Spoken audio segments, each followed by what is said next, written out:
connecting with these people and having these paths, many of them I felt there was a lot more to explore and learn from. They weren't there yet.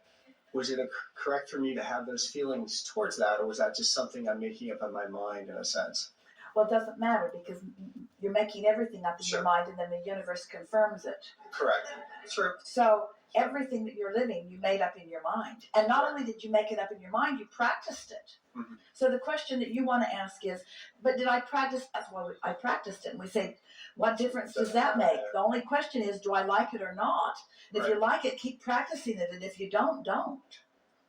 So I guess following up that, then do you hold on to those feelings? Again, like I said, a few of these, when you walked away, they, again, faded away, didn't work out. Do you still, I guess you hold on to that belief then still, if I'm understanding you correctly, you still hold on to that belief that there's a potential, a possibility in the future? Or do you just, and you wish them the best on their path, and if it shows up, it shows up, and if it doesn't, it doesn't? Does that make sense? It does. Okay. If the thing that makes it more difficult for you to hear this relative to a relationship is because there's another person who is thinking that you are giving power to. So you want to say this in a really good way.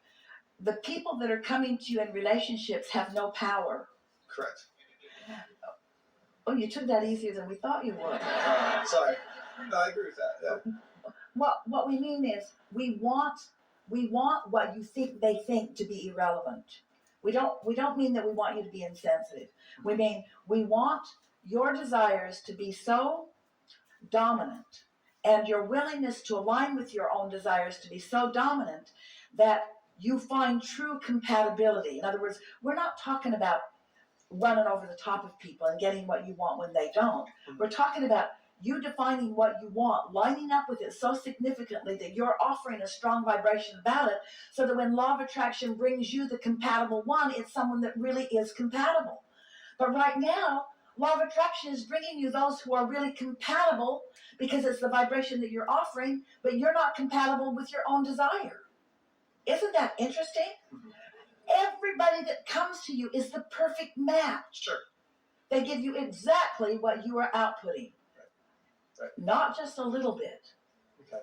They don't just sort of, law of attraction just doesn't sort of get it right. Mm-hmm. Law of attraction gets it exactly right every single time. So as you look at this person and you think, what in the world are you doing in my life? Law of attraction is saying, hey, don't blame us. Right. We're just reading the vibe. Right. Okay. Isn't it fun? Mm-hmm. There are two ways to know what is evolving for you. Say it again. There are two ways to know what your point of attraction is in its ongoingness. One is by what's there, because it matches, and the other is by how you feel. Right. What we're wanting to shake loose with you all today is we want you to be more aware of what you're feeling, so that you don't just all of a sudden end up with something and you say, where'd that come from? We want you to see it coming before it gets there. We want you to be more sensitive to what your vibrational point of attraction is. People say it just came out of the blue, and we say, no, it didn't. It came out of the oblivious. Right. You weren't aware of what you were offering because you didn't care enough about how you felt, and you weren't discriminating enough early on about what the path of least resistance is. For most of you, because you're not discriminating enough, it has to get really big, and then you discriminate. Then you say, oh, well, I really don't want that, have that get there. But now there's so much momentum, it's harder for you to shake loose of it. And that's why we're suggesting a sort of hiatus, where you take more pleasure from your thoughts and your mind. That's why we ask you those very pointed questions. And you were so accurate in your response. Do you think that more of your vibration is coming in response to what you're observing, or in response to what you're pondering and thinking about? And it's true of almost everybody. Almost all of your vibration is because of what you're observing. But that makes you not very good deliberate creators. It makes you regurgitators.